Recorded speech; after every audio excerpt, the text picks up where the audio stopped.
Hello and welcome to Theoretically Practical. And I know you're thinking, well, he's in his garage and he promised this week would be about the Dynahoe. We'll get to that.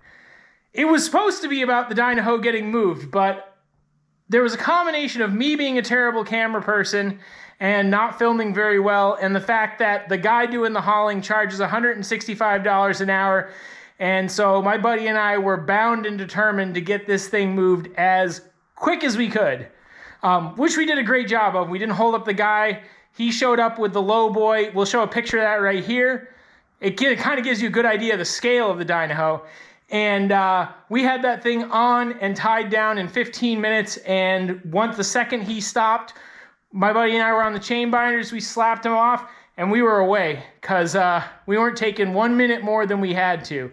And all that was worth quite a bit because our original quote, sort of a maximum price, was around $436 to get the vehicle haul, or the Dynahoe hauled, and our final bill ended up being $250. We ended up getting a discount because they were like 4 hours late, which, you know, we weren't on a schedule, so it didn't particularly matter. And, you know, I can't believe we got it done. So that actually went really smoothly.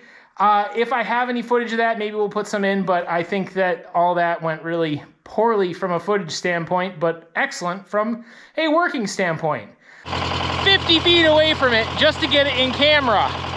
So as you can see, she's fully torqued and ready to rock. So we got a truck coming in another 20-30 minutes. It's gonna be a low boy with a semi truck tractor on the end of it. So it's the perfect way to move this.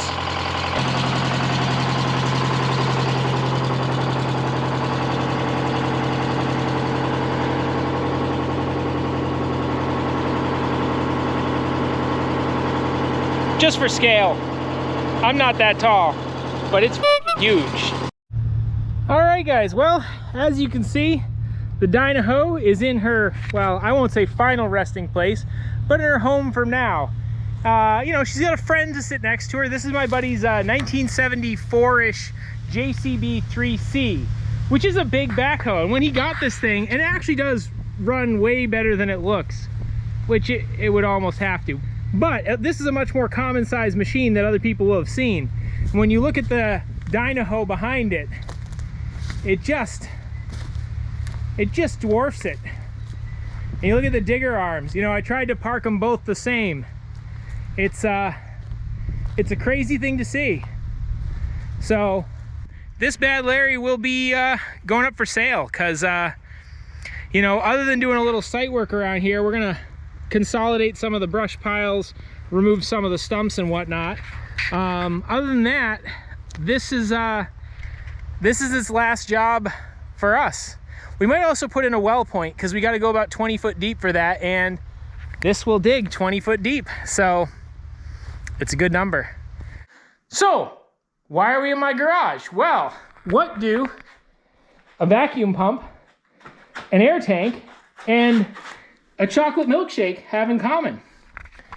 Well, this is not chocolate milk. This is the hydraulic oil from the Dynahoe. So it's got water in it. We don't want water in it. How do we get the water out? Now, you might just say, oh, just drain it out, fill the system back up, run it, and if it gets contaminated again, because it will, because there's tons of water in the rest of the system, we'll just drain it again and fill it up again. And if this was a 20 gallon or less capacity tractor, that'd be fine. But this is, you know, 83 gallons is the whole system, including the cylinders. And also, I think the top of the tank needs a cover on it because that side cover is missing from the Dynahoe. And I think water's still getting into it. So, you know, we'd be out like $1,200 to do 2 swaps, and it wouldn't actually make things better right away and might get contaminated again. And then you got to get rid of all the used hydraulic oil, which is a pain in the butt. Though I've been told the local place, I got to call them up and see, will take it, even if it looks like a milkshake. So how else can you get, you know, water out of hydraulic oil? Well, in some industrial systems, they use a desiccation blower. So it blows dry air over the top of the liquid in the tank and just continuously dries it. This is used in a lot of junkyard equipment, apparently. That's what the article I read said anyways.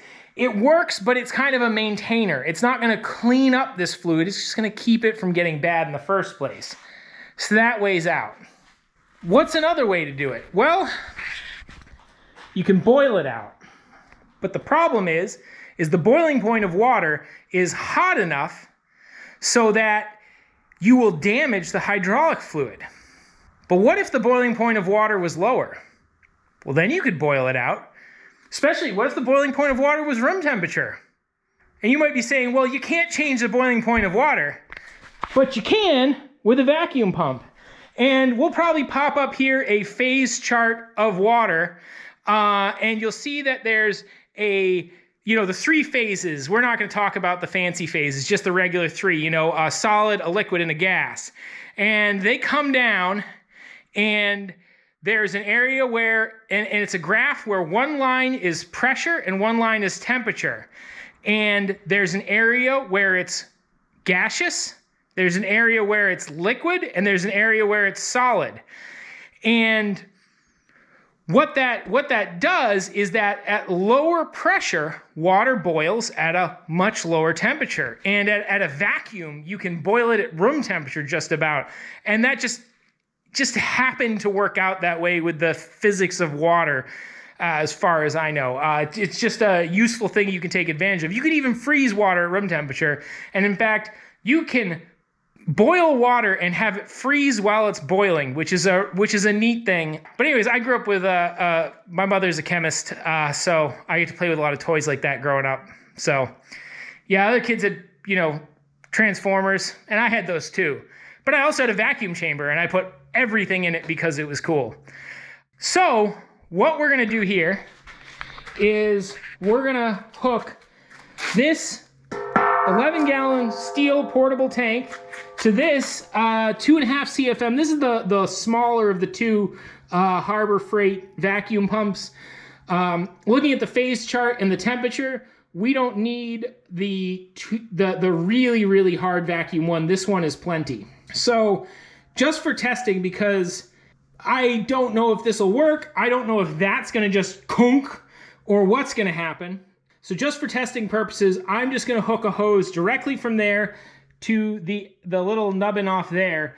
And I'm not going to worry about extra drains and fills and all the other stuff that I might want to add later. And I'm just going to put that 1 cup or maybe 2 cups like that in the bottom of the tank. We're going to run it for an hour and we're going to see what happens. I'm hoping that 30 minutes makes a noticeable difference and like an hour will, well, it's hard to say because with the amount of volume in there, I'm hoping half an hour does the job on that much volume, because when it's full, I don't want it to take like 10 million hours. So I'm not going to show you me putting this together because it's just a little bit of hose and whatnot. But we'll come back. I'll have the stuff in the container that you won't be able to see, and I'll just turn it on and we'll come back and drain some off.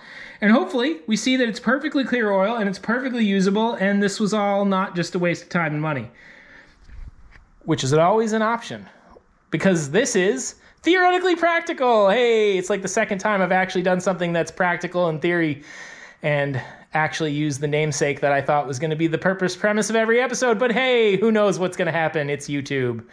I'm not a professional. So it's real simple. To get the sample back out of it, all I'm going to do is just undo this connection here and dump it out of the hose. I just have this so I can close it off, and I don't know, it seemed like the right way to do it. In any case, I'm going to run this for, 10, 15 minutes, and we'll see what happens.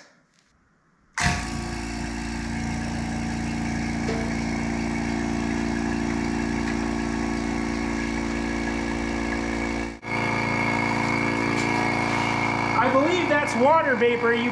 Maybe you can see it. I'll get you guys down there. I'm pretty sure that's the water vapor coming out. I don't know if you can see it. There's like a mist coming out of it right there. All right, so it's been right about 10 minutes of running that pump. We shall see. I did notice there was a mist coming out of the outlet of the pump, but I don't know if that was necessarily water vapor. It did stop. So we're gonna undo this. So it definitely pulled a vacuum in there. Of course, now it's pulling in all this cold air, hot, humid air that's going to condense. It's just going to put all the moisture right back into it. I don't think it'll go that far, but...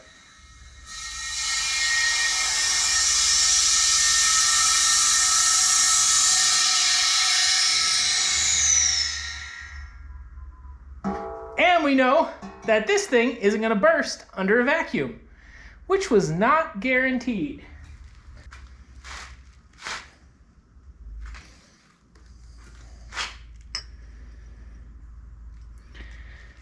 It looks like exactly the same thing.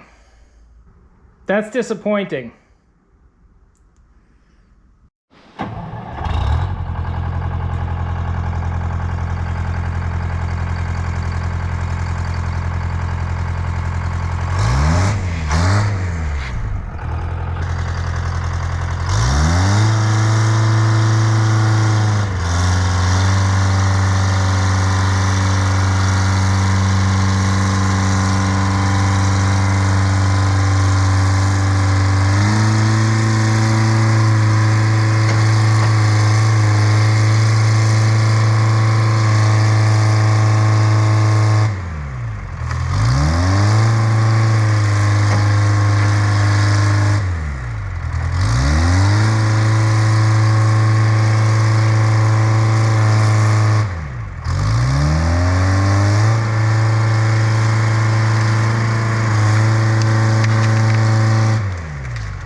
All right, guys, one more update on the ghetto dewatering system.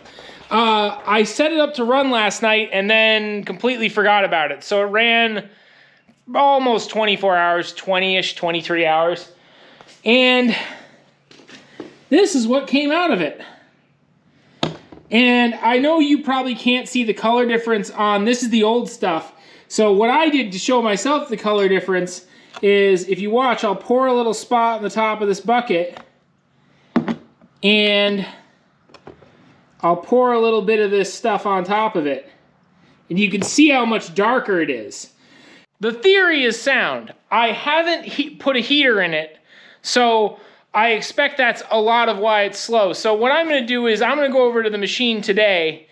You won't get an update on it this week, but I'm going to get 5 gallons of contaminated water-contaminated oil, and I'm going to do some work to that. I'm going to drain the oil out of that tank and put a bigger fill, weld that on the end. And then my thought originally was I weld a bung into it and put a heating element out of like a hot water heater in it. Probably horizontally from the side so that, you know, even a low level of fluid will cover it. And put that on like a little temperature controller to keep it at like 200 degrees, the element at maximum of 200 degrees. Try to get the temperature of the oil up to like 170, I think is the magic number I'm hoping for.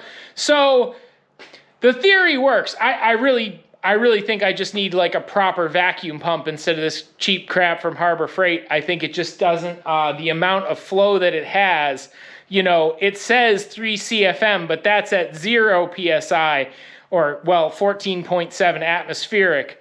And I think as that 3 CFM, as that drops, your CFMs drop to almost nothing. And I think that's That's what the problem is, because I mean, I have a silicone hose on there that's brand new, hasn't been used for anything else. I use silicone grease over the barbs. I used fittings. I used good pipe dope.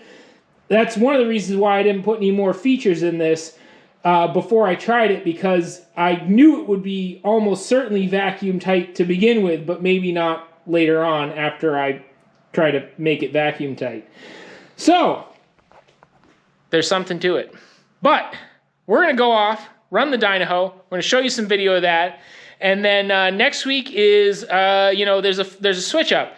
We're either going to see me toss the Defender engine right there into the Defender and start it for the first time, because I finally have those parts. Or I'll be working on the Dynahoe hydraulic system, because the filter housing does not currently house a filter, because it's broken. So if you put a filter in it, it would pop the top of the housing off. It's but anyways, and then there's the giant hydraulic radiator for it that has a leak that I will also fix. So no problems. And then if between that and hopefully that, we will have a hydraulic system full of reasonably dry, properly filtered hydraulic fluid. And then I'm going to be interested to see if the machine discovers that it has a little bit more power. I think with the amount of water in there, we could be losing up to 20% of the force, because water just does not really work in hydraulic systems, even though it's non-compressible. So it is what it is. But anyways, enjoy watching the machine run.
almost worked except for the bit where the camera fell off. I have no idea when you guys fell off the top of the tractor, but... And I had such a nice, well, you can't tell. It's a microphone stand and a zip tie and a ratchet strap. That's my awesome camera setup. But let's take a look at a great big stump. Wow.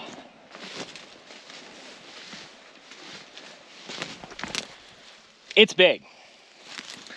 And it's out of the way. And that was a brand, like, that was a still living, you know, 22, 24 inch maple stump, something like that. So... And it's out now. So the next step is I'm actually gonna hook on it a little more and just pull it forward with the tractor and then push it off to the side. And then I'm gonna try to put some of the dirt back in this hole. But damn, it feels good to be a gangster, or at least a guy with the biggest backhoe. It's just a blast, man.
Well, actually everything's going pretty good. I got the big ass stump out of there, I got the big ass stump out of there. They're down where they go. I'm gonna try to push some dirt into this hole to smoothen it out a little bit. And then I should be able to get behind that pile and just send it. And that's good enough for me.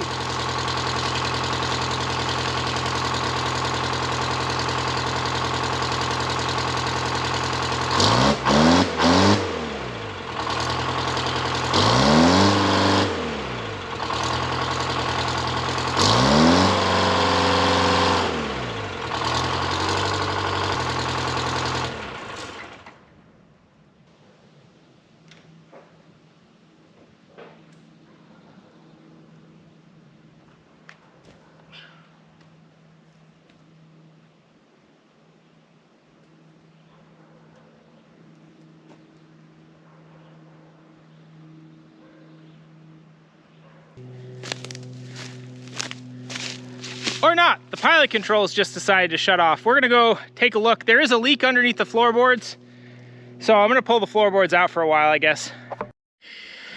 All right, guys, we are under the floorboards now. I can see the gray spot right there is the leak. Wow, hydraulics are hot. I mean, they get hot, so it's not dangerously cheesy, but it is hot. I did have to replace this one line. It blew on me last week, but that's not leaking. So there's the little puddle there. That's one of the pilot controls. These are two of the lines, though. I wonder if either of these is damaged, which doesn't feel like it. But neither does this, and this is just a return line. I wonder how the hell oil is getting on that shelf and where it's coming from. I suppose it could be from this joint. It is pretty wet. That might explain why I keep losing, there's a little joint down here. That might explain why I have some issues keeping prime in the system. None of the hoses are damaged. I mean, if a hose is blown out, you just put your hands on it, you'll know it's a blown out hose.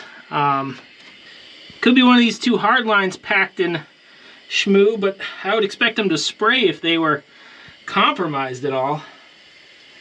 I just don't know where the gentle weeping could come from. Unless it's part of the steering. These steering hoses go over there, and one of them's at least got a good dink out of it. I'm gonna get a flashlight without the camera so I can maybe see something. If I see anything, I'll let you guys know. I'm doing my best to get you guys to see it, but I scraped away some of that gunk, and underneath is the hard lines to the steering system, which has been giving me a little bit of issue. You can see there the two lines that go down right in the middle of the screen below there, and they come up and over and on top of there. So yeah, I think those are oh yeah, they're leaking good. I bet they're just got a rotted out or a hole in them. I'm not gonna try to get it out of there today because this thing's nice and toasty warm, so I'm gonna come back a different day and pull those out and bring them to a hydraulic shop and get some new ones made up and slap them back in there. And that's actually the last leak, the only thing that leaks on this machine. And I thought it was, when I ended up replacing that one pilot control line, I thought it was that, but that drip still kept dripping. And I think I know what it is now. Oh, that was a bead of sweat right in the old eyeball. It's great, just like tears. Oh no, it causes tears. That's what it is. So anyways, guys, I think that's going to be it for this week. Next week is probably going to be the Defender first start, but it might be more stuff on this. I really want to get the hydraulic system sorted, the hydraulic filter housing fixed, and the hydraulic radiator working again so that this thing doesn't overheat on me too bad. And yeah, we'll get there. And I also, you know, I want to get this thing ready so that it's you just hop in it and run it and don't have to worry about anything, which is, well, I mean, that's never going to happen again in the life of this vehicle. But hey, have a great week, and yeah, see you next time.